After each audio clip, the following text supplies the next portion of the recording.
Bonjour les béliers, merci de me rejoindre sur ma chaîne pour votre tirage général du mois de janvier 2020. Je vous souhaite une excellente année. J'espère que vous avez bien fêté avec vos proches, les gens que vous aimez, cette fin 2019. 2020, d'après les astrologues, je ne sais pas de ma spécialité, est une année de renouveau. Il est fort probable que sur ce mois de janvier, on ait des redondances sur les signes astrologiques. Alors moi, je suis bélier, j'ai décidé aussi de changer. Et dans mon renouveau de 2020, j'ai décidé de changer mes tirages généraux. Je me suis étoffée, fait des petits cadeaux de Noël, donc acheter de plus d'oracles.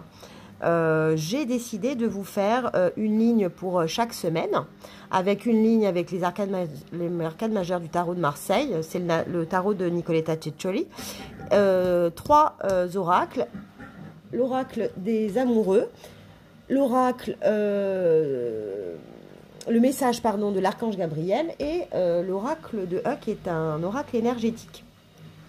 Alors, je vais commencer par ça, parce que bien sûr, en tirant vos cartes, je l'ai lu, et il en découle beaucoup de choses sur votre tirage. La clairvoyance. Ferme les yeux un moment et respire le bleu du ciel. Sens une douce brise te traverser. La paix est là et tout s'éclaire. Une guérison magique se réalise en toi, un cadeau de ton ange gardien. Pourquoi je vous le lis tout de suite? Parce qu'en arcane majeur, sur tout le mois, vous avez tiré le char, le soleil, la lune et le pendu. Et cette idée de lumière, en tout cas de lumière intérieure, de clairvoyance sur soi, elle domine votre tirage sur ce mois de janvier. Sur la première semaine, vous avez tiré le char, le chariot dans le tarot de Marseille. C'est une carte de mouvement. Quand on est sur le char, on a pris une décision et on y va. Une décision qui est induite par la mort d'une situation et du coup le renouveau derrière, ce qui est bien, ce qui correspond bien peut-être aux bonnes résolutions de 2020. En tout cas, cette mise en mouvement et ce départ, alors c'est pas forcément un départ physique, c'est un départ vers autre chose. Il est décidé, il a été réfléchi, mais par contre, quand vous êtes monté dessus, vous ne réfléchissez plus et vous y allez, parce qu'en fait, vous êtes porté par l'énergie et la vitesse du chariot. Ça se confirme un peu avec la rapidité de la roue qui arrive en deuxième semaine. Et puis, cette mise en mouvement, elle est remerciée par des cadeaux, des récompenses et une sorte de grâce. Vous êtes touché par la grâce, votre grâce à vous. Vous avez pris une décision, quelle qu'elle soit, peut-être sur plusieurs domaines d'ailleurs. Et on arrive en deuxième semaine avec le soleil. Le soleil, c'est pour moi, alors c'est peut-être une très belle carte, c'est la carte de l'abondance, de la réussite et aussi de la lumière. Et pour moi, pour vous, c'est la lumière intérieure. C'est votre Dieu à vous. Quand je dis Dieu, c'est vous, Dieu. Vous avez décidé de remettre votre lumière au centre de votre vie. Et il va en découler sur cette deuxième semaine avec la carte des papiers, des démarches ou des papiers. Si c'est dans le domaine professionnel, peut-être que vous allez envoyer des CV. Si c'est sur le domaine financier, vous allez peut-être régler des problèmes administratifs. Si c'est amoureux, vous allez peut-être faire des écrits, écrire des lettres à des personnes à qui vous n'avez pas parlé parce que vous avez finalement une volonté de vérité sur ce mois-là et d'être en phase avec vous-même.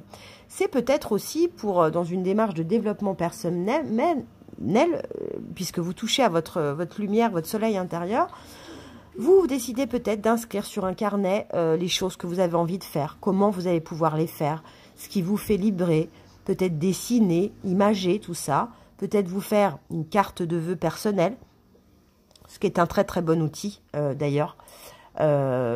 Également vibratoire, une carte de vœux qu'on puisse laisser dans une bibliothèque. Ça ne veut pas dire qu'elle doit être affichée à côté du miroir la salle de bain, comme une note acheter du sopalin et penser à la baguette du pain du soir. Non, c'est quelque chose que vous allez pouvoir ressortir 1, 2, 3, 10 fois dans l'année pour vous recentrer un petit peu sur ce que vous espériez en début de cette année. Je vous invite à faire cet exercice-là. C'est très très efficace. Et le Bélier annonce sur cette deuxième semaine le hasard et la lumière, la rapidité. Vous voyez, c'est une carte, c'est une roue, comme le char d'ailleurs. C'est-à-dire que vous allez retrouver cette lumière intérieure assez rapidement et vous allez essayer d'écrire, en tout cas, et je pense que ces écrits vont vers l'action. Commencez à penser à l'action. Avec le hasard, vous allez certainement peut-être rencontrer quelqu'un par hasard, ou peut-être tomber sur un livre par hasard, ou peut-être avoir une discussion par hasard qui va vous recentrer sur votre lumière intérieure et ça va être assez rapide pour vous. En fait, ça va être quelque chose d'assez évident, d'assez clairvoyant. En 3e semaine, on se calme un petit peu, c'est-à-dire qu'on a bien vu, on a vu des choses, on a été touché par la grâce, on écrit, on tranche une situation, on prend une décision. Et avec l'arcane majeur, la lune, je vais essayer de vous la rapprocher, ça fait un peu flou quand je rapproche, on a une énergie du soir, une énergie de réflexion. On se pose, on ne fait pas son bélier, c'est-à-dire foncer la tête en avant. On prend du temps, on prend du recul, on réfléchit le soir. Ça va peut-être éveiller vos nuits d'ailleurs, éveiller vos rêves. Faites attention à vos rêves ce mois-ci, les béliers, parce que vous réfléchissez, c'est une énergie de réflexion qui amène à l'attente derrière. Vous allez comprendre pourquoi en 4e semaine, parce que finalement vous tombez sur la carte de l'automne, et l'automne, l'arbre là perd ses feuilles. Donc vous êtes en train un peu de vous purifier, de vous enlever en fait vos peaux mortes. Pourquoi je vous dis purifier? Parce que derrière on a la carte de l'eau qui est le départ, le voyage, et aussi l'eau bien sûr, et l'eau c'est la purification, et d'ailleurs la lune, hein, vous voyez, la jeune fille est dans un lac. Vous vous purifiez, vous essayez de voir à travers la lune en fait ce qui n'est pas facile pour vous les béliers, qui est des signes de feu et donc des signes qui ne sont pas d'eau, mais vous faites marcher votre frontal. Ça ne veut pas dire votre mental, hein, c'est surtout votre émotion en premier lieu, ce qui est assez bien, mais quelquefois ça vous confondez émotions et sentiments, sentiments et blessures, enfin voilà. Et là on va vous demander sur cette 3e semaine de vous purifier, d'essayer de vous gommer en fait, comme un gommage de visage, hein, mais là c'est enlever un petit peu les paquets. Et vous cherchez des horizons nouveaux sur cette 3e semaine. Pour la 4e semaine, on a tiré le pendu. Alors le pendu, c'est la carte du savoir attendre en paix. L'impatience est le propre du bélier. Et là, vous, en 4e semaine, ce travail-là, vous voyez, vous êtes bien un bélier. Vous n'êtes pas un bélier pour rien. C'est-à-dire que la première semaine, vous êtes dans le char, vous êtes dans le mouvement, vous êtes dans l'action, j'y vais. Vous êtes illuminé, puis après, hop, on vous dit, attends, pose-toi un petit peu, réfléchis, ne confonds pas tout, réordonne, écris, purifie-toi, trouve d'autres choses, des horizons nouveaux qui vont t'orienter, et on vous dit, attends en paix, parce que tu es bélier, mais tout va pas se passer sur le mois de janvier, tout va pas se décanter, tu as des messages à comprendre, des choses à ressentir, et on te dit, voilà, pendu, il est là, la jeune femme est sur une balançoire, mais dans le vrai tarot de Marseille, c'est un jeune homme qui est pendu par le pied, et il est assez relax en fait, il sait que on l'a attaché là, mais on sait qu'il va être libéré, vous voyez. On lui demande de freiner et attends en paix, parce que ce que tu as préparé va se réaliser. Simplement, il faut que tu le prépares. Il faut que tu le prépares, il faut que tu tranches précédemment. Tu vas être récompensé, ça va être rapide, touché par la grâce. Tu vas te purifier, mais pourquoi on te dit... Et là, on retrouve encore la carte de l'eau et du voyage, vous voyez, comme celle-là, qui est juste à côté. Et là, on te dit, patience, tu vas partir, mais d'abord, balaye ton passé, parce qu'il y a des esprits et des ondes méchantes, avec la carte de la méchanceté, qui t'empêchent encore de mener à bien ton projet de vie ou ton projet professionnel. Méfiez-vous sur cette 4e semaine méchanceté qui arriverait du passé, peut-être.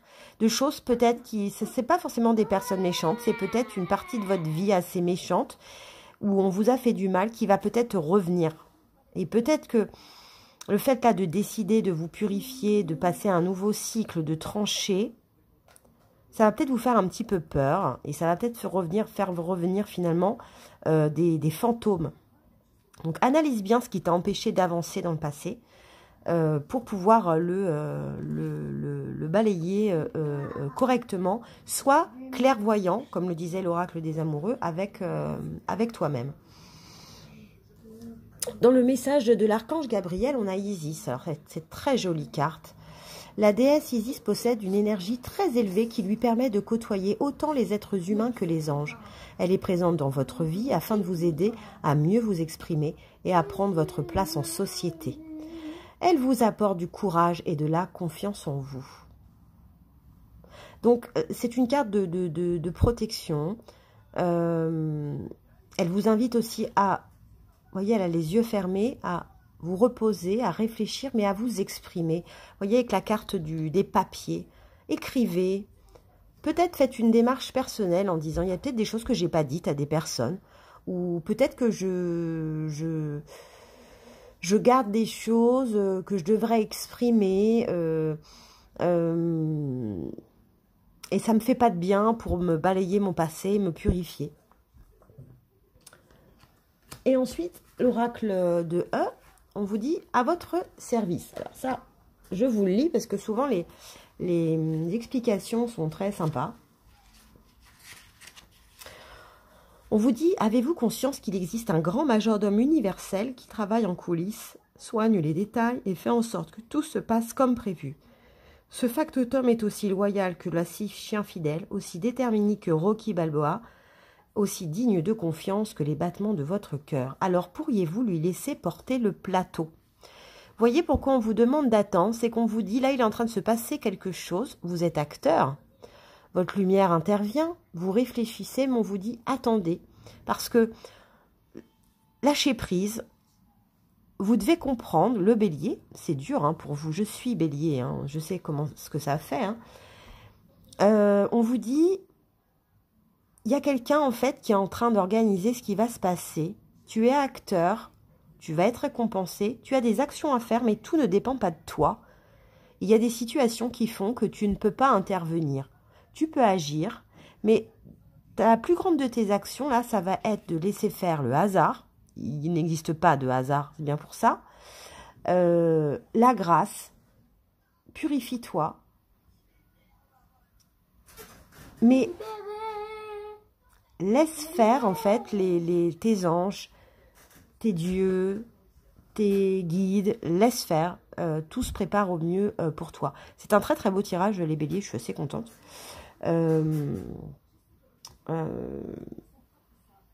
Je vais compléter, bien sûr, ce tirage par le tirage sentimental couple et le tirage sentimental célibataire. Je me suis dotée des très belles cartes, les anges de l'amour de Dorine Virtue. C'est superbe.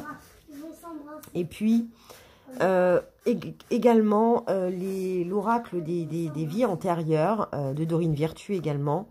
Ça vous permettra de voir le lien que vous avez avec la personne qui occupe votre couple, ou la personne amoureuse qui occupe vos pensées, ou que vous allez rencontrer, le lien karmique que vous avez dans une vie antérieure, et ça vous apportera surtout le conseil, ce que vous avez à travailler pour que cette situation ait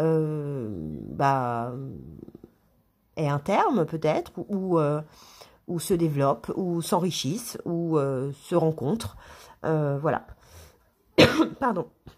J'espère que vous avez aimé, apprécié ce tirage, que surtout que ça a vibré. Je vous rappelle que c'est un tirage général, que ça ne pourra pas convenir à tout le monde. Allez voir vos tirages signe en ascendant et signe lunaire.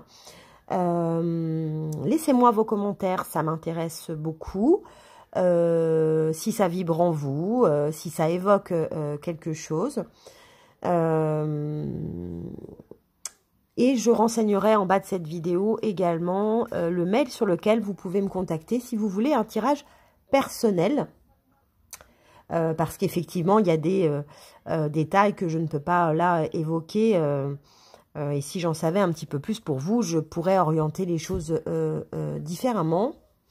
J'ai effectué bien sûr des tirages avec ces oracles-là et j'ai trouvé une pépite, à savoir les cartes de Lise Bourbeau, qui travaille sur les 5 blessures fondamentales de l'être et qui permettent aussi de savoir ce qu'on a à travailler hein, en amour ou dans le professionnel ou en général pour avancer. Je vous remercie les béliers, à bientôt.